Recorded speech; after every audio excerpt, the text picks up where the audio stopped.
Today we have a lot of items to clean up, like dishes and putting away dry dishes. I also have an egg pan that I need to clean, and the kitchen needs some organizing. So first I'm going to make sure that I put away the dry dishes because I'm going to be hand washing dishes and putting them into the drying rack, and I don't want the dry dishes to get wet.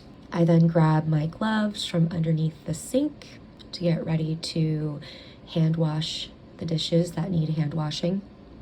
I choose not to put any plastic or wood into the dishwasher or pots or pans, and I put the other dishes like bowls and cups and plates and silverware into the dishwasher. So today I'm going to start by hand washing the items that need to be hand washed and will not be put into the dishwasher. This is a skimmer or a slotted spoon that I tend to use when I'm making items like pasta or ravioli. And usually I clean it right after I use it, but this time I didn't. So all of the little holes needed attention. I also make sure that I am cleaning the handle of the slotted spoon, because sometimes when you're cooking, you can get your handle dirty. There appears to be some food still in the holes, and so I grab a straw brush, which would be perfect to put into these holes and make sure that there's no more food stuck inside of them. This is definitely the reason why I prefer to wash my dishes right after using them. Because food can dry and get stuck. While I'm rinsing the skimmer, I make sure that there is indeed no food stuck inside of it, and I also make sure to get all of the soap off of it, and then I place it into the drying rack. I also make sure to clean the long straw brush to make sure that it is clean as well, and I stick it in the drying rack also. I then grab some other items that need to be cleaned and washed out, and so I make sure that I soap and scrub them, and then when I'm rinsing them with water, making sure that there's nothing still in the item and placing it into the drying rack. Especially with the rubber spatula and when making eggs, you want to make sure that you get into all the little crevices and the handle, because again, while you're cooking, you can make the handle dirty, and especially when working with eggs, you don't want to have food contamination or get yourself sick. I then start working on the pan that I cooked the eggs in, and when you're cooking with eggs, they can create a mess inside of your pans, and so first I'm going to use the soft sponge to try and get as much up as I can. But while rinsing, I realized that this is going to take a lot more, and so I'm going to grab my metal sponge, which is underneath the sink. You definitely don't want to use this on a Teflon pot or pan. I'm using it because I have stainless steel pots and pans, and I'm really not scrubbing that hard. I'm just making sure to get up the egg. And while I'm rinsing the pan, I'm taking note of where there's still egg on the pan, so when I come back with the scrubber, I make sure to really get in, especially the corners, to get the egg off of the pan. I squeeze out the metal sponge and place it on the drying rack, because if I put that back underneath the sink, it can cause a rust or mold problem. You always want to make sure the items are dry before putting them back where they belong. I'm now using the soft sponge to go again on the pan, making sure I got everything, scrubbing the handle of the pan, and then I set the pan into the drying rack with the rest of the items. I also grab some of the recycling that needs to be rinsed out and dried before placed into the recycling bin. I don't really need to scrub it too much. I just use some hot water in my fingers, and I also make sure to take the lid off and open the lid to get some of the food out of it. I grab the dishes that can be put into the dishwasher. For most dishwashers, you actually can put the dishes straight into the dishwasher, even when they have gunk on them. I'm just getting the majority of the big, hard items off of these dishes so that I don't clog the dishwasher. But really, it's okay for you to put these items into the dishwasher. Most dishwashers and dishwasher soap work better when you put dishes directly into the dishwasher. I make sure to put soap on my gloves and scrub my gloves, and then I rinse them and clean them. I also dry them because I'm done using my gloves right now, and I'm going to put them underneath the sink. When you're loading dishes in the dishwasher, just make sure that none of the items are clanking against each other.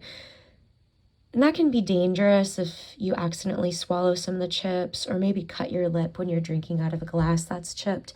Any dishes that become chipped, I just throw them away. I now wipe down and rinse the sink because if I let the food and gunk dry in the sink, it'll be more difficult for me to clean in the future. I also use a hand towel to wipe up any water, especially around the faucet area, because that can cause a calcium buildup. While I'm at it, I refold the hand towels so that they can dry. When looking around the kitchen, I find that there are some other items I can place into the dishwasher, like this air frying rack that has some cheese melted onto it. Because the water is already hot, I don't need to run the water again. Really, all I need to do is put in the dishwasher soap and run the dishwasher. I look around the kitchen and I notice that some items just need to be reorganized. The kitchen needs a little bit of a wipe down too.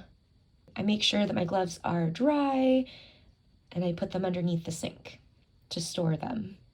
I decided I wanted to make some decaf coffee. So I grabbed my pour over and the filter. I also have these really great jars that were originally pickle jars, and I've been using them lately to make coffee. I'm gonna rinse out this pickle jar because there's some old coffee inside of it. I ran out this morning, that's why I'm gonna make more. I use the soft sponge to just quickly rinse out this jar, making sure I get into the corners and also the lip of the jar and into the corners of the lid.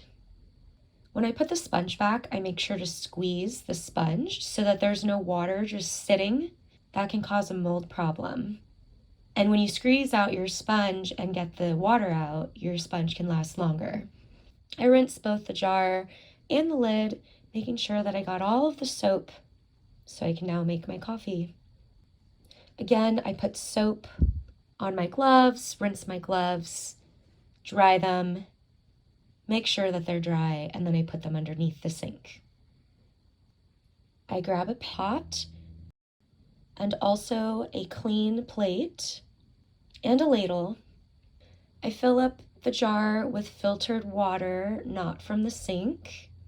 When I'm filling up the jar, I fill it up almost all of the way and then pour it into the pot.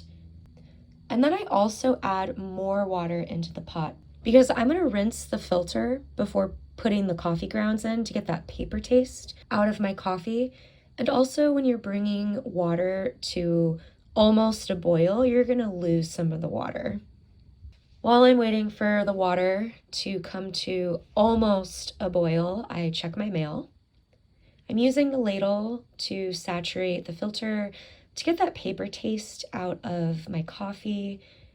I swirl the water around in the jar to make sure that the jar gets a little bit warm so there's no temperature shock. I then grab my coffee grounds. You don't need to put too much coffee grounds into a filter. I use the ladle to bloom the coffee, meaning I'll pour in and saturate all of the coffee grounds super quickly. And then I'll use the ladle to pour in as much as I feel appropriate. And right now I am swapping in my coffee mug so I can get some coffee right away. I am using the pot to get all of the grounds off of the side of the filter to make sure that all of the grounds are saturated. Done making my coffee, I put my apron away, adding some alternative milk to my coffee, and I use up the rest of the water. Because I only used water with the ladle and the pot, I can just put those items on the drying rack and I don't need to rinse them or wash them. While I was walking around the house, I noticed that the filter in our house needed to be changed, so I went into our garage.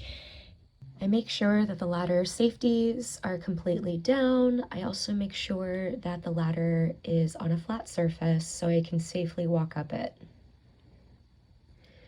I'm able to find the box with the correct filters in it, and I pull out the filters for the house. I then put the box away and also the ladder where it belongs. While putting in the home filter, I grab my step stool. Don't worry, I'm not that far off the ground. I also grab safety goggles and a flathead screwdriver to help me unlock the filter grate so I could put the new filter inside. I also use the flathead screwdriver to help me release the old filter. I grab my vacuum and I clean out any other gunk that I see before placing in the new filter. I make sure that the filter is going in the right direction, and with using my hands, I go around the filter to make sure that it's flush. I then put the grate back on and lock the grate back into its original position. I put the vacuum back and the step stool and the flathead screwdriver. I look at the old filter to see if it can be recycled or dropped off anywhere, and I don't see anything about that. So it's just going to go directly into the trash. Because I changed the filter, I can reset the notification on our thermostat. Thank you for watching and listening to this video. I hope you enjoyed it. I plan on making more ASMR content. Hopefully I was able to put you to sleep and or hopefully you learned something today. Take care and have a great day.